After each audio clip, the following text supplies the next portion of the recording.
분들과 인사하며 축복했으면 좋겠습니다. 우리 이렇게 인사했으면 좋겠습니다. 성도님을 보니 예수님이 생각납니다 라고 인사하겠습니다. 성도님을 보니 예수님이 생각납니다. 아멘.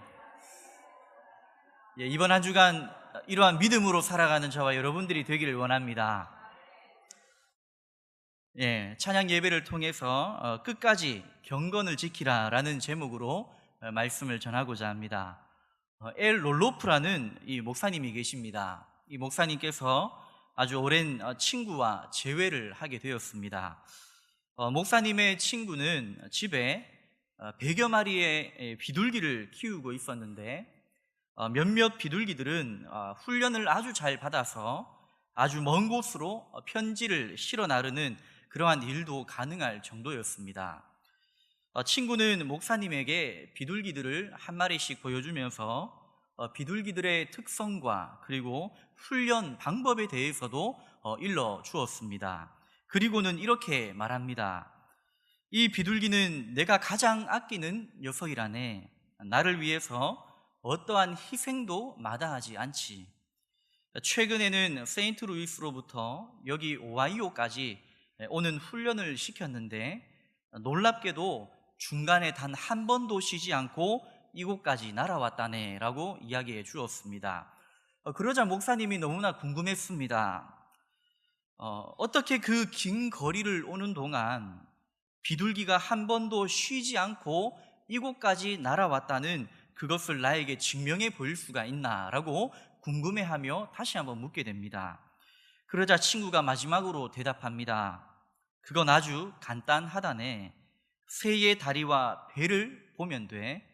이 비둘기가 돌아왔을 때 발에 조금의 흙이나 진흙, 모이를 먹을 때 붙는 먼지도 없었다네.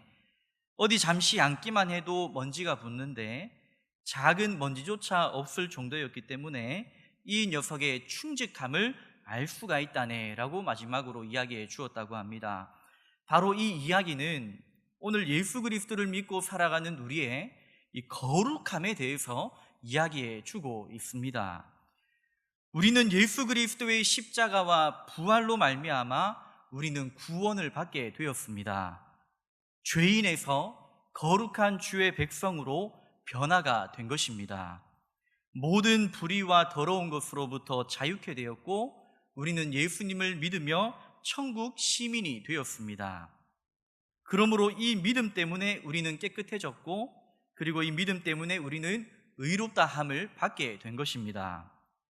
그런데 문제는 우리가 이러한 천국 시민이 되었고 구원받았음에도 불구하고 끊임없이 우리 안에 일어나는 크고 작은 문제들 때문에 우리 성도라는 이 거룩한 정체성이 희미해져 갈 때가 있다라고 하는 사실입니다.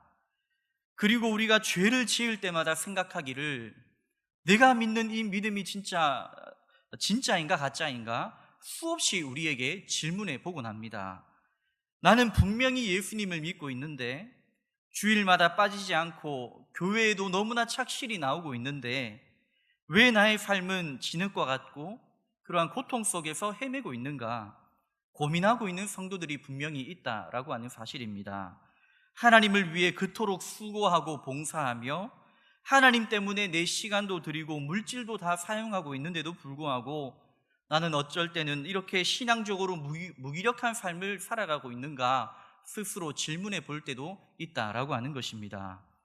여러분, 믿음은 복음을 듣고 이해하고 시인함으로 생겨납니다. 믿음은 인간 스스로 만들어내는 종교적인 행위가 아니라 하나님이 주시는 고귀한 선물입니다. 그런데 더욱 중요한 것은 이 믿음은 구원 여정의 시작일 뿐이라고 하는 사실입니다. 믿음을 통해 하나님의 자녀가 되었지만 그 이후에는 성화의 이 과정을 통해 하나님의 자녀다운 모습으로 계속 성장해 나가고 또 성숙하게 됩니다. 지금 우리 안에 갈등하고 있는 수많은 문제들, 예수를 믿었지만 무기력하게 살아가고 있는 우리의 모든 삶들이 바로 이 성화의 과정 안에 있음을 우리는 먼저 시인하며 하나님 앞에 나아가야 합니다. 그리고 예수님이 다시 오시는 그날 우리가 완전히 영화될 그날까지, 영광스러운 모습으로 변화될 때까지 이 성화의 과정은 계속 진행되고 있음을 우리는 또한 깨달아야 합니다. 그래서 우리는 어떠한 상황 앞에서도 주님을 향한 이 거룩함을 지키려고 오늘도 부단히 노력해야 하는 것입니다. 지금 나의 삶이 진흙과 같은 고통스러운 삶일지라도, 흑암 가운데 놓여 있다 할지라도, 그러나 우리가 가져야 할 이 믿음의 자세는 그럼에도 불구하고 어떠한 순간에서도 하나님 바라보는 삶이어야 하고, 주님 핏값 주고 산 이 거룩함을 지키려고 우리가 부단히 노력할 때, 주님 앞에 더욱 성장의 그 모습으로 나아가려고 주님 앞에 노력할 때 하나님은 우리를 통하여 크신 은혜를 부어주시는 것입니다. 오늘 본문에 기록된 이 요한 1서의 말씀도 동일합니다. 오늘 요한 1서는 요한이 에베소에서 목회 사역을 수행하고 있을 때 기록된 말씀이 요한 1서입니다. 교회사 자료에 의하면 유대 전쟁 발발을 계기로 이 요한이 에베소에 이주하였으며 약 30년 동안을 에베소를 중심으로 활동하며 소아시아의 교회를 돌보고 있을 때 기록된 이 말씀이 바로 요한 1서의 말씀입니다. 그런데 이 당시 신앙생활을 하고 있던 성도들에게 여러 가지의 문제들이 부딪히게 되었습니다. 먼저 외부적으로는 스스로를 신이라 칭하고 숭배를 강요하고 있던 이 도미티아누스 황제 치하의 박해를 온몸으로 받아들여야만 했습니다. 숭배를 거부하면 곧 죽임을 당할 수밖에 없었습니다. 그들에게 있어서 신앙생활은 곧 목숨을 걸고 지켰던 너무나 소중한 믿음이었고, 언제 죽을지 모르는 그러한 초조함 가운데서도 그러나 예수 그리스도 그 한 분만 붙잡고 순교할지라도 하나님만 바라보며 살았던 그 믿음의 성도들이 바로 요한 1서의 성도들이었습니다. 그리고 또한 내부적으로는 영지주의자들이 있었습니다.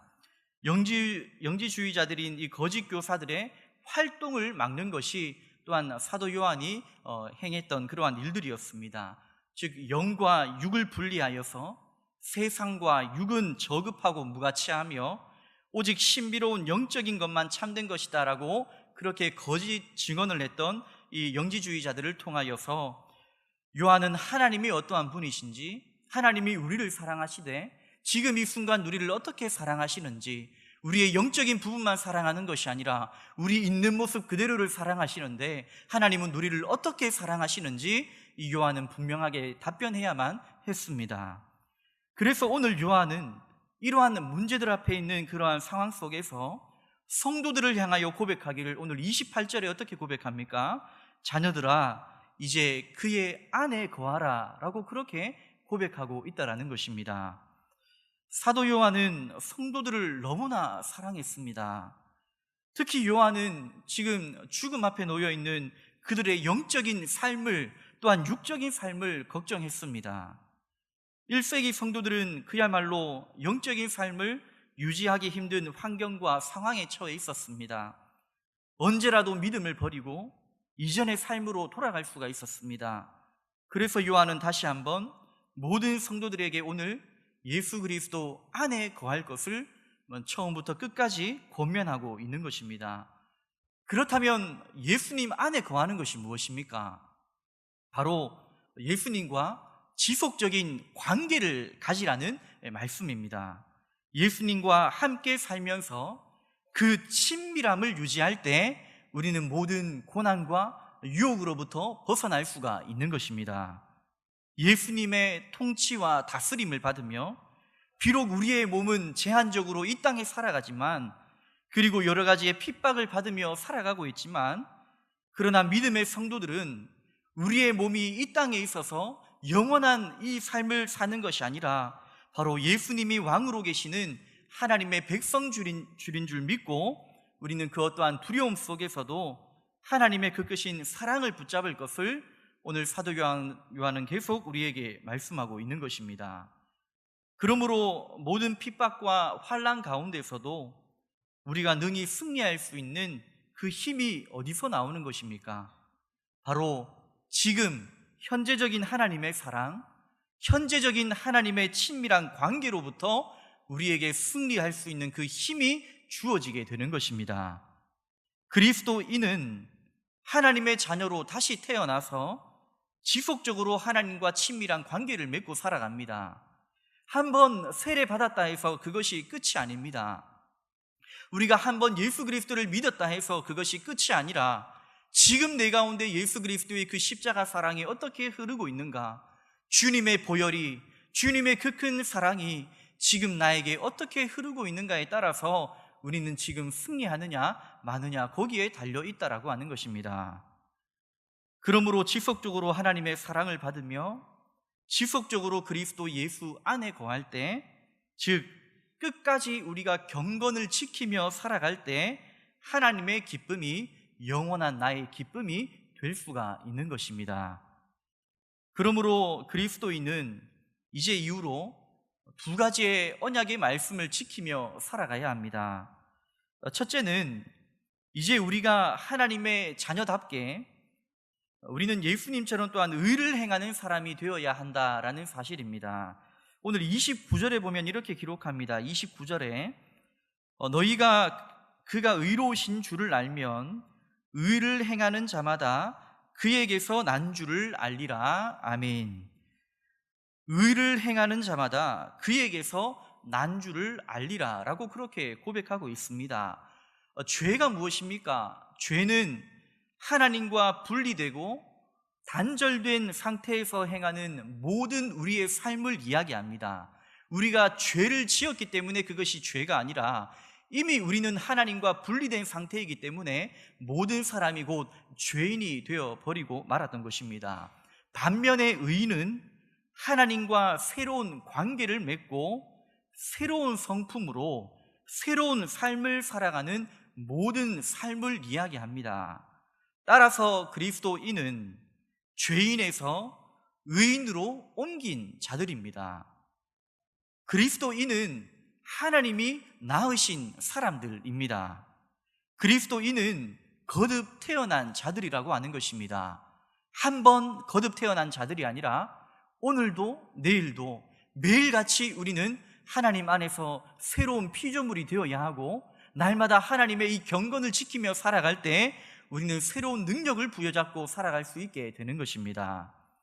그러므로 이제는 세상을 닮지 않고 하나님을 닮아가야 합니다. 특히 하나님은 의로운 분이시기에 그리스도인들도 의를 행하는 자들이어야 합니다. 우리가 무엇인가 의를 행했기 때문에 하나님의 자녀가 되는 것이 아니라 하나님의 자녀로 다시 태어났기 때문에 매 순간 우리는 하나님의 자녀라는 인식 속에서 우리는 감각적으로 하나님이 인도하시는 그 말씀에 따라 의를 행할 수 있는 자들이어야 합니다. 따라서 의를 행하는 것은 우리가 하나님의 자녀가 되었다라는 강력한 증표가 되는 것입니다. 교회는 연약한 사람들이 종교를 의지하러 가는 곳이라고 비하하며 또 무시했던 아인슈타인이 있었습니다. 이러한 아인슈타인이 활동할 당시에 독일에서 나치스라는 독재 정권이 일어났습니다. 그때 아인슈타인이 이런 말을 했습니다. 나는 대학의 지성인들을 기대했다. 그러나 대학 교수들은 즉시 나치즘에 무릎을 꿇고 아첨했다. 그들은 나치즘이 주장하는 잘못된 인종 이론을 마치 옳은 것인 양 떠들어댔다. 또 나는 신문과 언론인들을 기대했다. 그러나 신문도 얼마 지나지 않아 필봉을 놓았다. 그런데 오직 교회만이 독재자에 항거하여 수많은 기독교인들이 줄지어 감옥으로 향했다. 나는 교회에 한없는 찬사를 보낸다라고 그렇게 이야기한 바가 있습니다. 그렇습니다. 오늘 교회가 불의하면 이 사회는 아예 소망이 없습니다. 하나님의 정의가 실현되어야 할 우리 교회조차 불의하다면 이미 다른 집단은 아예 생각해 볼 겨를조차 없게 되는 것입니다. 오늘 우리의 교회가, 우리의 성도들이, 또 우리의 가족이 정말 선한 양심을 가지고 의롭게 살아갈 때 무엇인가 큰 것이 아니라 우리가 매 순간 작은 것이라 할지라도 그곳에 정의를 가지며 하나님의 말씀대로 살아갈 때 우리는 사회를 향해 광야의 소리를 발할 수가 있게 되는 것입니다. 특별히 오늘 우리가 읽진 않았지만 요한일서 3장 10절에 보면 이러므로 하나님의 자녀들과 마귀의 자녀들이 드러나나니 무릇 의를 행하지 아니하는 자나 또는 그 형제를 사랑하지 아니하는 자는 하나님께 속하지 아니하니라 라고 또한 고백하고 있습니다. 여기서 사도 요한이 자녀를 하나님의 자녀와 마귀의 자녀로 구분하고 있습니다. 그 구분의 근거는 의를 행하는지의 여부와 형제를 사랑하는지의 여부에 있습니다. 즉 우리 인간의 행위에 달려 있다라고 하는 것입니다. 물론 그렇다 해서 사도 요한이 행위만을 두고 하나님의 자녀와 마귀의 자녀로 구분하는 기준점으로 삼고 있지는 않습니다. 그러나 다만 성령으로 거듭난 자, 오늘도 주 예수 그리스도를 믿고 살아가는 자는 행위에 있어서도 마귀의 자녀들과는 분명히 달라야 한다, 구분되어야 한다라는 것을 계속 우리에게 말씀해 주고 있는 것입니다. 그리고 그 행위의 첫 번째 표식이 바로 우리가 하나님을 따라 예수 그리스도를 따라 의를 행하는 것에 달려 있다라고 말씀하고 있는 것입니다.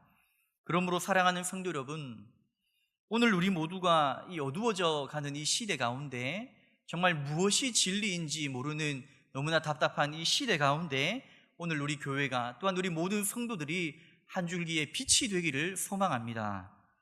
우리가 살아가는 각 영역에서 작은 부분에서 내가 정말 지켜야 할 선한 영역이 무엇이 있는지 하나님 앞에 응답받는 한 주간이 될 수 있기를 바랍니다. 그래서 하나님은 간절히 사모하는 자들에게 세대를 분별할 줄 아는 영적인 지혜를 부어주실 것입니다.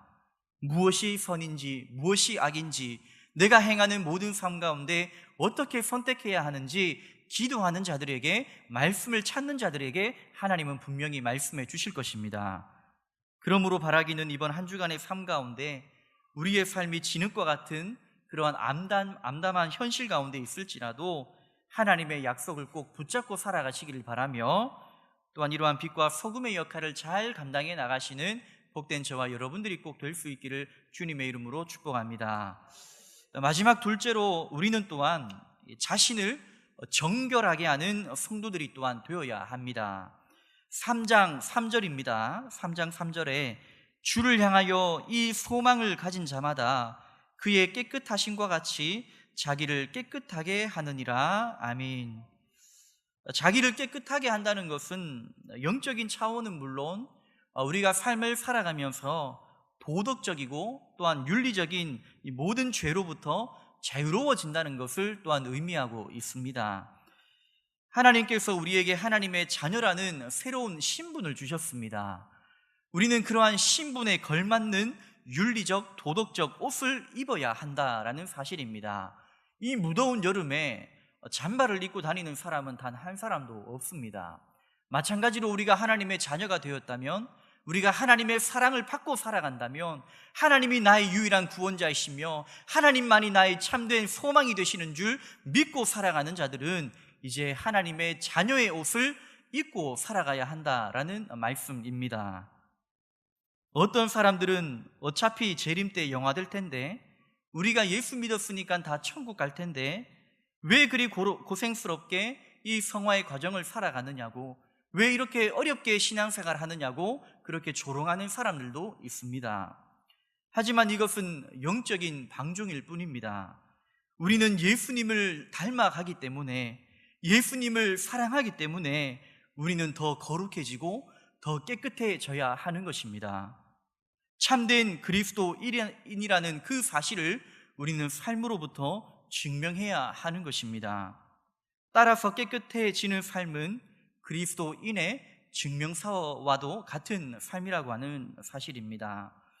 앞서 설명드렸다시피 사도 요한이 사역하고 있던 당시 문제가 많았던 이 영지주의는 영은 깨끗하나 육은 더럽고 악하다라는 주장을 펼쳤던 사람들이었습니다. 그래서 영지주의는 신앙생활, 우리의 모든 신앙생활을 영혼의 문제로만 국한시켜서 몸이 아프면 죄를 지었기 때문이고 무엇인가 잘 풀리지 않으면 너의 부모가 죄를 지었기 때문이다라고 그렇게 이야기하는 그들에게 정말 사도 요한은 하나님의 사랑, 하나님의 깊은 사랑을 경험하라고 그렇게 계속 고백하고 있습니다. 그래서 영지주의로 인해 당시 성도들은 방종을 행했고 영적으로 병들었습니다. 일상생활의 기본 윤리나 도덕은 엉망이 되어버리고 말았습니다. 하지만 성경은 우리에게 그러한 편협한 신앙을 가르치지 않습니다. 우리의 모든 삶의 영역에서 왕이신 하나님을 찬양해야 합니다. 우리의 기분이 어떠하든지 간에, 우리의 가정이 어떠하든지 간에 우리는 매 순간 하나님을 나의 아버지로 고백해야 합니다. 우리의 자녀들이 어떻게 되었든지 간에, 우리 안에 있는 물질이 어떻게 되었든지 간에 하나님은 나의 구원자이심을, 하나님은 우리의 가정의 모든 주권자이심을 고백하며 선포할 때 하나님은 우리의 가정을 친히 받아주시는 것입니다. 주님을 믿고 따르는 것은 보이지 않는 것이 아니라 보이는 것입니다. 주님의 사랑은 표현되는 것이고 우리의 삶에 그대로 나타나는 것입니다. 우리의 삶에 열매가 있습니다. 사막에 꽃이 피어나듯이 우리의 정결한 모습, 예수 그리스도를 사랑하는 이 모습을 통하여 정말 희미해 보이지만 그러나 우리의 삶을 통하여 얼어붙은 주변이 다시 살아나게 되는 것입니다. 그러므로 우리는 주님의 사랑을 끝까지 지켜야 하고 주님의 이 경건의 능력을 끝까지 소망하며 살아가는 우리 성도들이 꼭 되어야 할 것입니다. 영혼의 거울이라는 글이 있습니다. 어느 날 임금님이 시골 마을을 지나다가 하룻밤을 묵게 되었습니다. 한 목동의 집에서 묵게 되었는데 이 목동의 모습이 참으로 인상적이었습니다. 욕심도 없고 성실하고 평화로운 것이 평소의 신하들에게서 찾아보기 힘든 그러한 모습이었습니다. 이러한 젊은 목동의 모습에 끌린 임금님은 이 목동을 나라의 재상으로 등용하게 되었습니다. 능력보다 마음을 더 중요하다라고 생각했기 때문입니다. 재상이 된 목동은 성실하게 사심없이 일을 잘 처리해 나갔습니다. 그러자 다른 신하들이 그를 시기하기 시작했습니다. 일개 목동이 재상이 된 것도 그러하거니와 적당히 뇌물도 받고 적당히 일을 했으면 좋으련만 모든 일을 공정하고 깨끗하게 처리하니 자신들의 처지가 너무나 곤란했던 것입니다. 그래서 그 후 신하들은 재상이 된 이 목동을 쫓아내기 위해서 모함거리를 찾기 시작합니다. 그런데 가만히 보니 재상은 한 달에 한 번씩 자기가 살던 시골집에 다녀오는 것이었습니다. 몰래 이 신하들이 따라가 보니 광에 커다란 항아리가 있는데 이 항아리 뚜껑을 열고 한참 동안 항아리 안을 들여다보다 집에서 나오는 것이었습니다. 임금님의 신하들은 이 사실을 곧바로 임금님께 알렸습니다. 재상이 청렴한 척하면서 아무도 몰래 항아리 속에다 금은 보화를 채우고 그것을 바라보고 있었다라고 이야기했습니다. 화가 난 임금이 재상을 앞세우고 신하들과 함께 이 재상의 집에 찾아갑니다. 모두가 보는 앞에서 광 속에 있는 항아리를 열게 했습니다. 그런데 이게 어찌된 일입니까? 항아리 속에 들어있던 것은 금은 보화가 아니라 재상이 목동 시절에 입고 있었던 낡은 옷 한 벌과 지팡이 뿐이었습니다. 그리고 임금이 사연을 묻자 재상이 이렇게 대답합니다. 저는 본래 목동이었습니다. 임금님의 은혜로 재상이 되었지만 제가 목동이었다라는 사실을 잊지 않기 위해 이따금씩 제가 입고 있던 옷을 바라볼 뿐이었습니다. 그리고 열심히 살리라 다짐했습니다. 그 뒤로는 아무도 재상을 헐뜯는 자가 없었다라고 이야기합니다. 그렇습니다. 우리가 살아가면서 우리의 모델 또한 우리의 거울이 누구이십니까? 바로 예수 그리스도이십니다. 우리는 어떠한 인간을 따라 사는 존재가 아니라 예수님을 따라 사는 존재들입니다. 우리의 모든 어려움 가운데서도 우리는 예수님께 기도해야 하고 우리의 모든 어려움과 모든 환난 가운데서도 예수님께 모든 응답을 구해야 합니다. 우리가 항상 기억하여 살아가야 할 분도 오직 예수 그리스도밖에 없습니다. 그러므로 우리는 이번 한 주간도 예수님을 닮아가야 하는 것입니다. 우리가 살아가는 터전에서 예수님을 닮아감으로 우리의 영과 육이 깨끗하여지고 경건의 능력을 나타내는 성도들이 되어야 하는 것입니다. 성령님이 반드시 우리를 지켜주실 것입니다. 예수님을 닮기를 바라는 모든 성도들에게 우리의 중보자 되시는 성령 하나님은 우리를 모든 흑암에서 건져내어 주시고 우리의 얼어붙은 마음을 다시 녹여 주실 것입니다. 하나님을 사랑하는 자들에게 성령 하나님은 끝까지 우리를 지켜주시는 것입니다. 그러므로 이번 한 주간 우리를 스스로 선하고 의로운 사람으로 착각하여 교만에 빠지는 우리의 인생이 아니라 말씀과 기도를 통하여 더욱더 주님 닮아가는 이 거룩한 삶을 영위해 나가시는 복된 저와 여러분들이 꼭 될 수 있기를 주님의 이름으로 간절히 축복합니다. 기도드리겠습니다. 사랑이 많으신 하나님 아버지, 오늘 하루도 우리를 주의 품에 안아주시고 또 함께해 주시니 참으로 감사를 드립니다. 오늘 요한 1서의 말씀처럼 우리로 세상의 빛과 소금의 역할을 잘 감당하게 하시고 하나님의 선한 행위를 이루며 살아갈 수 있도록 우리에게 힘과 능력을 또한 베풀어 주시옵소서. 이번 한 주간 하나님의 마음을 또한 품고 살아가기를 원합니다. 성령께서 하시는 말씀에 귀를 기울이게 하시고 날마다 말씀과 기도를 통하여 하나님의 뜻을 깨달아가는 복된 믿음의 성도들이 다 되게 하여 주시옵소서. 감사드리오며 우리를 사랑하시는 주 예수 그리스도의 이름으로 간절히 기도드리옵나이다. 아멘.